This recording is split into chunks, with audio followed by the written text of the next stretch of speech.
અને મહત્વના સમાચાર અત્યારે મળી રહ્યા છે। 12,000 જગ્યાઓ પર પોલીસ ભરતીની જાહેરાત કરવામાં આવી છે। બિન હથિયારી પોલીસ કોન્સ્ટેબલની 6,600 પોસ્ટ પર ભરતી કરવામાં આવશે।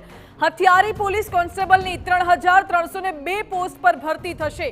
એસઆરપીની 1,000 પોસ્ટ, જેલ સિપાહીની 1,013 જગ્યા પર ભરતી કરવામાં આવશે અને જેલ મહિલા સિપાહીની 85 જગ્યા પર ભરતી કરવામાં આવશે। પોલીસ વિભાગમાં ભરતીને લઈને મહત્વની જાણકારી। પીએસઆઈની 472 પોસ્ટ છે, જે માટે પણ ભરતીની જાહેરાત કરવામાં આવી છે। ભરતીના નિયમોમાં પણ ફેરફાર કરવામાં આવ્યો છે। ખાસ કરીને પીએસઆઈ ભરતીના જે નિયમો છે તેમાં પણ ફેરફાર કરવામાં આવ્યો છે। મહત્વની જાણકારી, 12,000 જેટલી જગ્યાઓ પર ભરતી કરવામાં આવશે। બિન હથિયારધારી અને હથિયારધારી પોલીસોની ભરતી કરાશે। પીએસઆઈની જે 472 ખાલી જગ્યાઓ છે તેના માટે પણ ભરતી કરવામાં આવશે। સાથે જેલ મહિલા સિપાહીની 85 જગ્યાઓ પર ભરતી કરવામાં આવશે।